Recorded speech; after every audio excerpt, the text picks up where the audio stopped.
Kan kita menolong di longsoran atau gimana ya, tanah longsor itu sering kan ada anggota tubuh yang masih ketinggalan, itu kadang-kadang ada pernah terjadi ada tangan yang masih ketinggalan, ada yang kepala.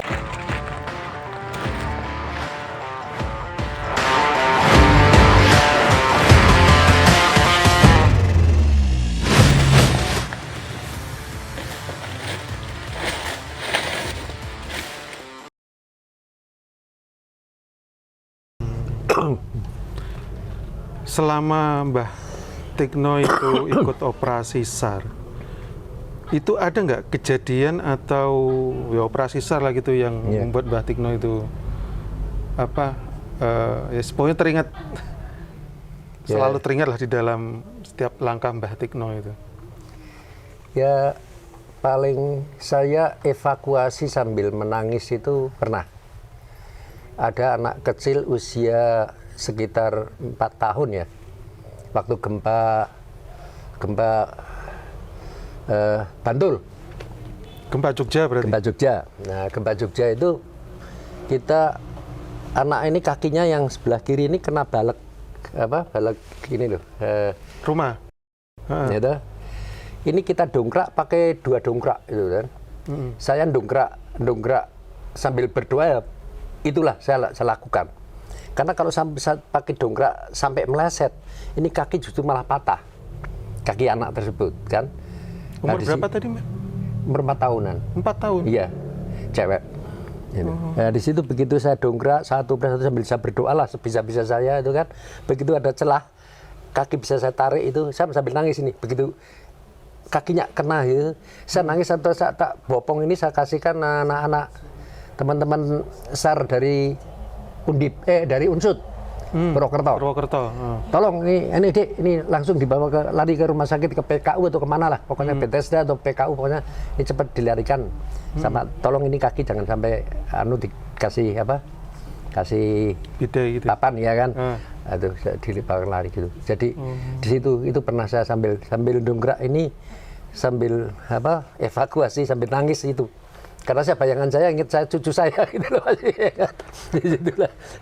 Gitu. Dan begitu itu kena, rasa syukur sama nangisnya itu di situ terasa sekali. Jadi sampai sekarang masih sering teringat itu.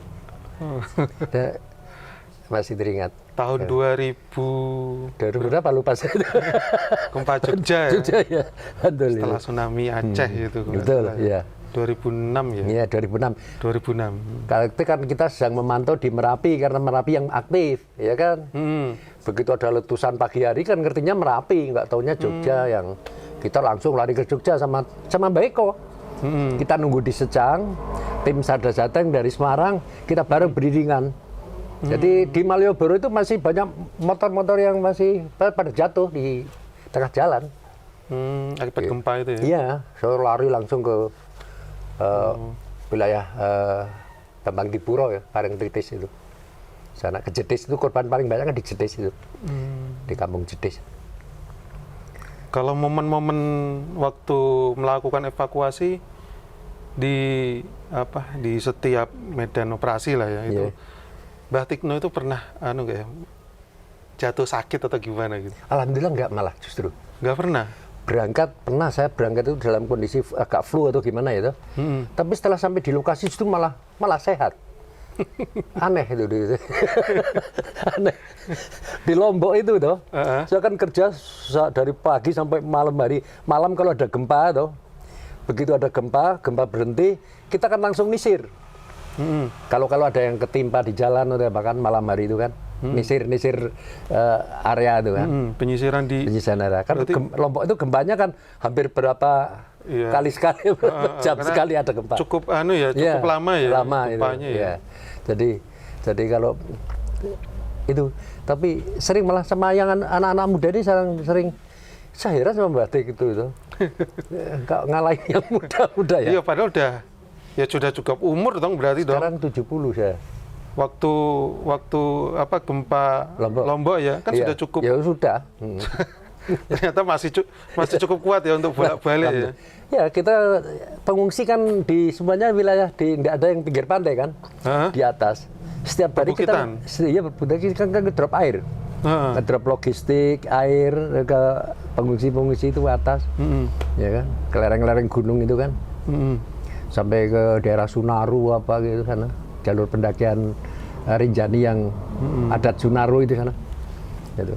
Alhamdulillah kita dulu kan sering teman-teman Sunaru, teman basecamp apa itu kan kita dulu mantan pendaki jadi banyak yang kenal gitu kan.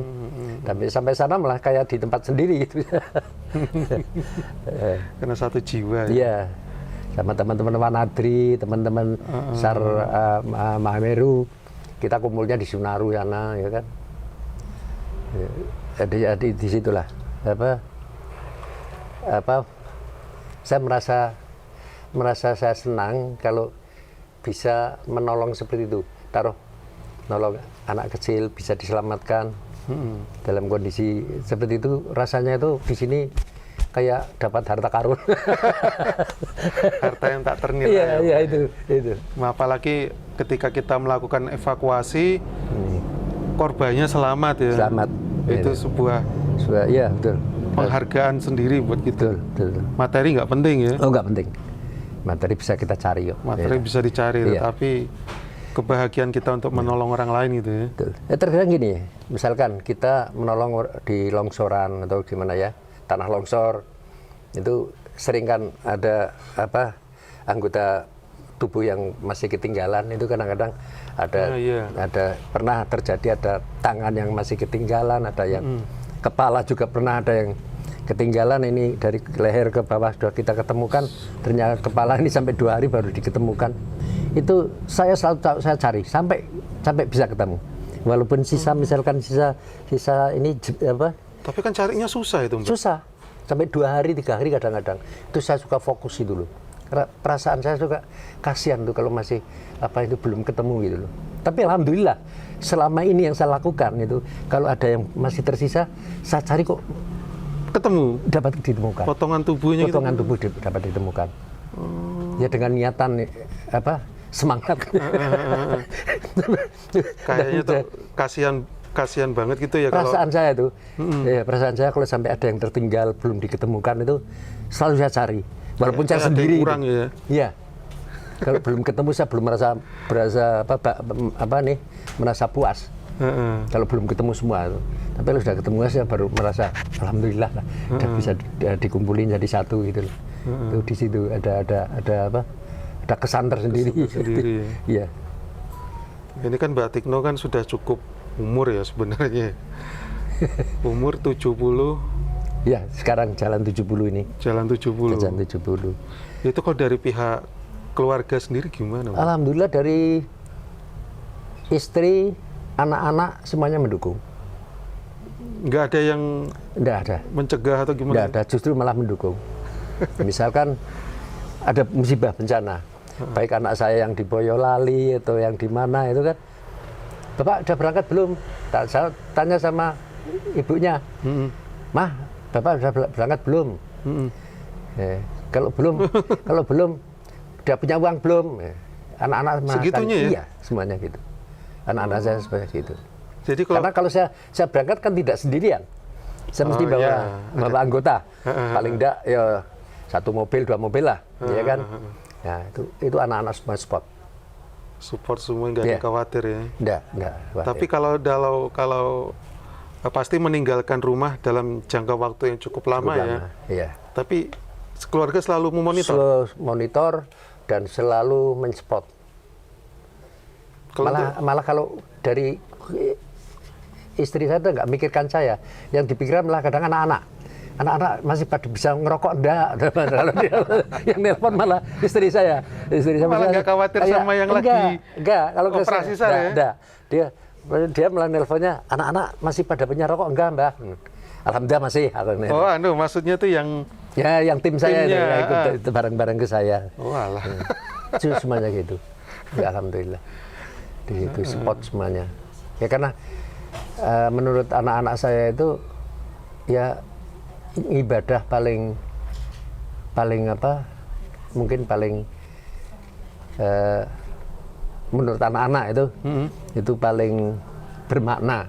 Katanya anak-anak itu ya itu menolong musibah, menolong korban yang kemanusiaan. Nah, itu kebencanaan itu karena anak-anak tahu kan, saya ceritain tentang bapaknya desa saya kena musibah, dulu sulitnya seperti itu, sudah seperti orang gila dan lain sebagainya ya kan. Ya itu. Jadi anak-anak saya ini sudah terpatri pemikirannya itu kalau bapaknya sama saya bawa tim kita kemana-mana itu anak selalu mantau.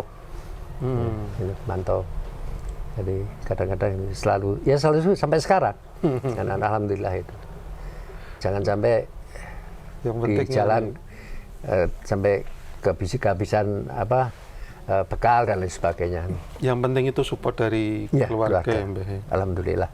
Kalau support dari keluarga bagus ya, kita juga tenang gitu di lapangan.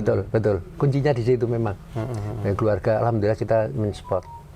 Karena keluarga juga merasakan hikmahnya, mungkin hikmahnya keluarga penolong ini lain, Pak. Hikmahnya apa itu? Banyak yang tidak disangka-sangka itu terjadi, baik di bidang masalah rezeki dan lainnya. Makanya saya kalau dengan anak-anak ngasih edukasi ya, kalau kita mau menolong orang jangan sekali-kali mengharapkan pada yang ditolong. Gitu. Jangan mengharapkan pada orang yang ditolong. Yang ditolong. Itu putaran ini secara naluri saya. Itu pasti bila mana kau kesusahan pasti ada yang menolong. Keluarga kamu ada kesusahan pasti ada yang menolong. Ini lingkaran kebajikan. Lingkaran kebajikan itu pasti ada. Iya. Nah, di situ. Karena kita ikhlas, insya Allah. Ikhlas. Yang penting ikhlas dulu. Mungkin bukan kita yang akan menerima. Iya, tapi nanti dampaknya ke keluarga kita, ke anak cucu kita juga, itu pasti. Ya. Saya yakin itu. Contoh ini saya kasih contoh itu. Kemarin tim saya ini yang ikut di tim pemakaman COVID ini semuanya masih nganggur. Begitu COVID berhenti, alhamdulillah saya dapat job-joban pekerjaan. Semuanya anak-anak sekarang kerja semuanya. Kerja semua. Di perhotelan, ada yang di rumah makan besar-besar itu. Alhamdulillah. Ini barokahnya di situ. Jadi itu saya yakin dengan itu. Apapun yang kita berbuat dengan ikhlas, saya yakin Tuhan tidak tidur. Tuhan tidak tidur. Itu. Maka saya Gusti mboten sare. Iya, Gusti mboten sare. Karena apa? Kalau kepandian kita bisa sambil berjalan. Betul. Tuntutan yang paling berat sebenarnya keikhlasan. Kita menolong tanpa pamrih, ya. Kan orang berat itu. Mohon maaf, relawan ini kan relawan kemanusiaan sama relawan politik beda ya kan. Iya. Kalau relawan politik kan ada pamrih masih. Ada pamrih. Ya kan? Biasanya seperti itu kan. Tapi kalau relawan kemanusiaan kita kan pamrihnya hanya pada yang karena yang kita tolong orang kesusahan kan. Orang susah. Dan nggak mungkin dong kita minta di situ. ke yang orang susah kan. Betul. Nuranimu di mana kan kayak gitu. Nah, di situ. Maka saya kalau ngasih edukasi pada anak-anak, kamu siap mau jadi relawan, siap ikhlas enggak? Pertama ikhlas dulu. Kalau masalah kepandian, skill, itu kita bisa belajar kan. Baik masalah tali temali, masalah safety-nya dan lain sebagainya, tekniknya dan lain sebagainya kita kan bisa belajar sambil jalan. Tapi kalau belajar paling berat itu belajar ikhlas dulu. Belajar ikhlas. Itu memang berat sih, Mbak. Paling berat itu. Karena manusia itu pasti punya ego kan. Punya ego, punya kepentingan. Nah, di situ. Dan rasa ikhlas itu pasti ya susah memang. Susah. Tetapi kalau kita terbiasa untuk terjun Insya Allah di dunia relawan, lama-lama juga pasti itu juga bisa ada ya. Karena ada barokahnya banyak. Kita ini kasus kemarin aja yang barusan kemarin. Apa itu, Mas? Cianjur ya. Oh, Cianjur. Kita di Cianjur 11 hari, ya kan? Sekarang orang-orang sana itu sering yang kemarin ketemu di sana kan, baik itu teman-teman relawan, orang-orang yang kena musibah gempa itu sering telepon ngabarin, Mbah sehat-sehat selalu mendoakan. Sering telepon selalu mendoakan, Mbah sehat selalu Mbah. Komunikasi juga ya? Komunikasi. Lombok juga sering komunikasi yang di Lombok itu, warga Lombok itu. Jadi kayak saudara hubungannya. Nah, seandainya saya suatu saat saya main ke Cianjur yang kemarin kita sama-sama teman-teman lain nolong di sana kan, udah kayak saudara. Iya. Ya enggak? Iya betul. Di situ ada barokah tersendiri. Jadi kemanapun kita pergi ada saudara. Silaturahmi yang secara kita silaturahminya secara kemanusiaan itu akan lebih mengena sampai di hati. itu. Setuju, Mbak. Benar. Jadi Benar banget. Di misi kemanusiaan itu kita jalin silaturahmi yang sampai, makanya kalau teman-teman relawan, gitu, ini baik saya dengan teman-teman Wonosobo, taruh ya, saya dengan Haji Didik Wonosobo, dengan teman-teman Banjarnegara, Magelang dan sebagainya, seperti Kadang Sinorowedi. Apa itu? Kadang Sinorowedi kalau istilahnya orang Jawa itu kayak keluarga satu kandung, satu darah, sesama relawan itu di situ, hubungan sama relawan. Jadi sedulur ya. Keistimewaannya relawan kemanusiaan di situ. Begitu kita pernah membantu di mana tempat bersama-sama, itu kita sudah jadi kayak jalinan kekeluargaannya aja di situ. Pokoknya luar biasa. Otomatis, Mbak. Otomatis itu. Jadi, boleh kalau Mbak tanya sekali-kali kapan Prai main sama saya mau kemana? Ke NTT, ke Sumatera, nggak usah bawa bekal. Insya Allah nggak akan. pasti teropeni. Nggak kelaparan. Karena Pasti nggak kelaparan. Iya, Ya? karena banyak saudara. Gitu. Jadi kita nggak punya apa-apa, tapi kita punya harta. Harta yang paling tidak sampai, insya Allah sampai akhir hayat. Harta kita adalah saudara. Iya. Gitu. Setuju. Gitu. Kita punya harta besar. Kita punya saudara di NTT, di Aceh, itu, di mana Liwa, di terakhir di Cianjur. Kita jadi saudara di situ kan. Palu. Ya, Mbak. Luar biasa sekali Mbak Tikno ini ya. Ya. Jadi sampai umur segini pun masih tetap semangat dan nggak ada Mbak ya. Nggak ada keinginan untuk berhenti gitu Mbak ya. Ya. Selagi saya masih bisa bernafas, mata saya masih bisa melihat, kaki saya masih bisa bergerak, insya Allah apapun yang saya tetap siap. Siap untuk berjuang. Untuk berjuang untuk kemanusiaan. Luar biasa. Karena ini sekali. sudah apa Darah daging ya. darah daging, cita-cita saya Sudah menjiwai. yang bisa saya lakukan. Ya apa yang bisa saya lakukan, sekecil apapun. Orang namanya di musibah bencana itu kan, relawan ini banyak, artinya banyak sekali, karena di sana itu ibaratnya air satu gelas ini aja kan sangat berharga. Iya. Di area Di lokasi, musibah, area bencana, musibah ya. bencana itu ibaratnya air satu gelas saja sangat berharga sekali. Kita bisa membantu air satu gelas itu maknanya sangat luar biasa. Itu contoh sederhana seperti itu. Nggak harus jadi rescuer yang turun untuk Tidak harus, ngambil jenazah gitu enggak ya? tidak harus. Cukup misalkan logistik air. Iya, ikut bungkusin nasi buat para pengungsi, buat ini sama yang kita nyari korbannya. Itu saya meyakini pahalanya sama. Sama ya. Iya. Jadi yang penting niatnya di sini. Niatnya ikhlas. Ya kan? Bantu ngikutin masakin nasi buat teman-teman relawan, para pengungsi itu pahalanya malah sama yang nyangkulin. Saya meyakini malah lebih besar. Karena tanpa dia yang bekerja, yang bungkusin nasi, teman-teman kita kelaparan nggak bisa kerja apa-apa kan? Nggak bisa kerja malah. Nah, disitulah. Apalah arti kerja kalau logistik juga logistiknya enggak. Iya kan? Enggak. Makanya saya suka mengasihkan edukasi sama teman-teman itu seperti itulah. Kalau mau jadi relawan yang penting belajar ikhlas dulu. Karena belajar paling berat adalah belajar ikhlas. Apapun itu. Tapi insya Allah kalau sudah siap seperti itu, kita akan mendapatkan jalan. Banyak jalan. Relawan itu banyak saudara. Yang nganggur dapat pekerjaan tanpa saya harus melamar ya kan. Ya, di situ. Langsung ditarik ya. Ditarik ada. Ya kan si jalan aja ada banyak. Karena orang ini tahu toh, kalau relawan kebanyakan orang mau jadi relawan pasti orang jujur. Ya. Iya kan? Iya. Satu orang jujur, orang ikhlas, orang jujur, orang pasti banyak orang percaya. Iya. Rasa pedulinya tinggi. Pedulinya tinggi. Maka kebanyakan teman-teman relawan ini ya nggak sampai susah untuk cari pekerjaan. Banyak yang nawarin apa-apa. Ya semampunya kita loh ya. Skill kita apa itu. Ada yang dagang, ada yang apa ya. Luar biasa sekali Mbah Tigno nih. Semangatnya sampai tua masih menggebu-gebu. Ya itulah ya, semuanya itu berkat doa dari teman-teman kita, juga doa dari, ya kita nggak sendiri sih ya.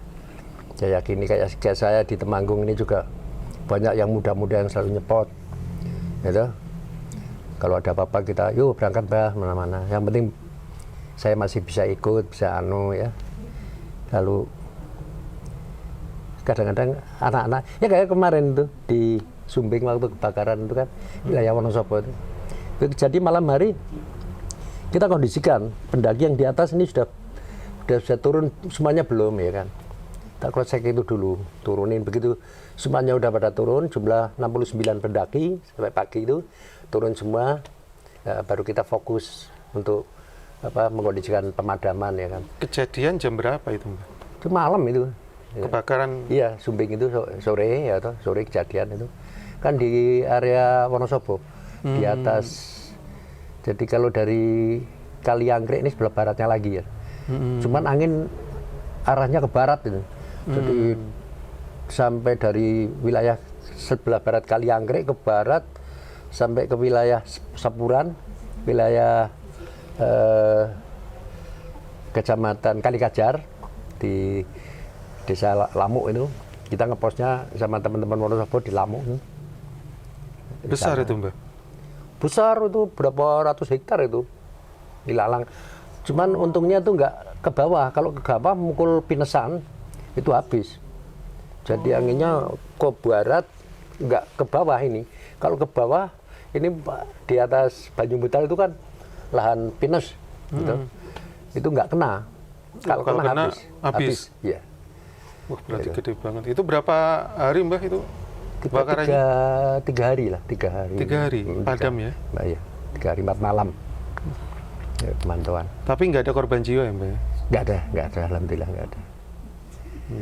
Dan hebatnya lagi, waktu kita di Lamuk ini, waktu di posko kebakaran kemarin ini saya salut kepada Pak Bupati Wonosobo. Kenapa Mbak? Pak Bupati Wonosobo kan ikut di posko di situ. Malah ikut bungkusin nasi buat relawan itu, Pak Bupati sama ibunya, sama putranya, bapak putra kecil.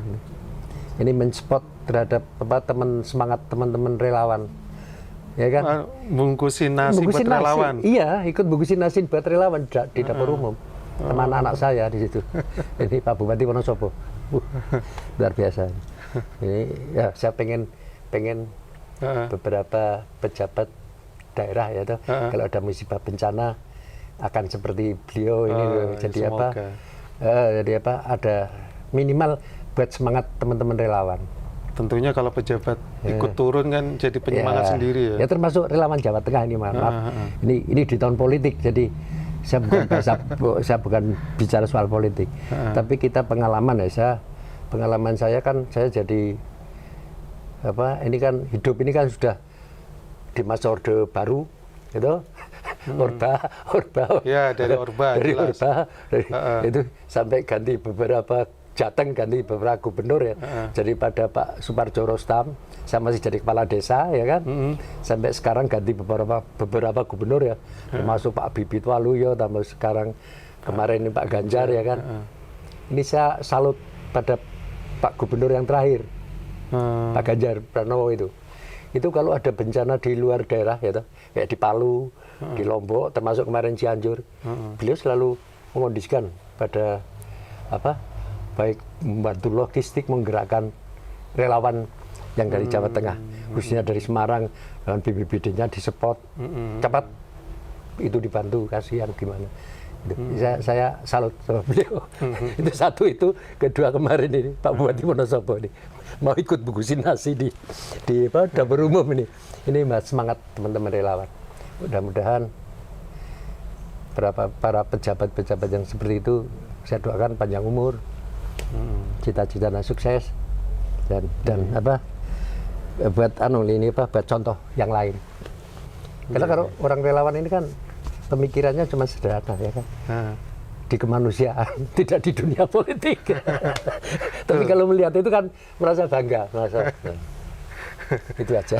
Oke, Mbah Tikno, ini menarik sekali kalau cerita dengan Mbah Tikno ini kayaknya 2 hari udah selesai. Ya. Sampai lupa makan, ya kan? Lupa tidur. Boleh, tapi kapan boleh lah. Oke, ya. Mbah, untuk yang terakhir Mbah, kira-kira ada nggak motivasi buat teman-teman atau ya sepatah dua patah kata untuk teman-teman yang menonton Mbah Tikno di podcast ini? Ya, khususnya buat teman-teman relawan kemanusiaan ya. Ini marilah kita nggak ada yang pandai, nggak ada yang bodoh kalau relawan itu. Semuanya punya skill ikhlas pertama. Jadi saya harap dengan yang mendengarkan acara saya ini hanya sebagai semangat lah, kebersamaan. Jangan pernah merasa lelah, satu. Jangan pernah merasa bangga jadi relawan. Jangan pernah merasa puas untuk menolong orang. Itu. Insya Allah rezeki kita semuanya, kalian yang mendengarkan, insya Allah saya meyakini tidak ketemu di kita nanti di anak cucu kita yang akan merasakan. Karena dunia ini bulat. itu apa yang kita berbuat seperti itu, insya Allah. Oke. Itu teman-teman semua, semangat dari Mbah Tikno yang meskipun sudah cukup umur yang seharusnya tuh Mbah Tikno udah cukup, udahlah istirahat gitu. Tapi ternyata masih mau berjuang untuk kemanusiaan, itu sangat luar biasa sekali. Semoga Mbah Tikno ini selalu diberikan kesehatan dan kelancaran rezeki lah untuk selalu membantu orang lain. Amin. Oke. Begitu Mbah Tikno, terima kasih sudah mengisi di acara ini. Semoga menginspirasi bagi teman-teman semua yang menonton. Amin. Terima kasih Mbah Tikno. Jangan bosan. Siap, salam tangguh, salam kemanusiaan. Posko Mbah Tik mampir. Ya. Dan pintu nggak pernah terkunci 24 jam. Siap. Di Jalan Ngadirjo, Paraan Ngadirjo, kilometer 2. Paraan Temanggung. Ya. Ngadirjo, Paraan Temanggung. Atau cari betonan outdoor. Betonan outdoor namanya teman-teman. Mampir aja ke sini nanti. Kalau kemalaman pengen tidur istirahat ke sini enggak apa-apa. Bisa, semuanya bisa. Free. Pintu terbuka 24 jam. Oke, begitu teman-teman semua, kita sudah mendengarkan kisah dari Mbah Tikno. Semoga menginspirasi kita semua bahwa untuk menjadi seorang relawan itu intinya cuma satu, yaitu ikhlas. Ketika kita ikhlas, semua akan tuntas. Oke, demikian dan terima kasih. Dan terakhir, apabila teman-teman menyukai channel ini, silakan untuk di-subscribe, kemudian di komen, like, dan di-share agar channel ini semakin berkembang, semakin bisa membawa eksistensi relawan di Indonesia. Relawan di Indonesia semakin baik, semakin maju, dan bermanfaat bagi kita semua. Amin. Amin. Terima kasih. Salam tangguh, salam kemanusiaan. Just.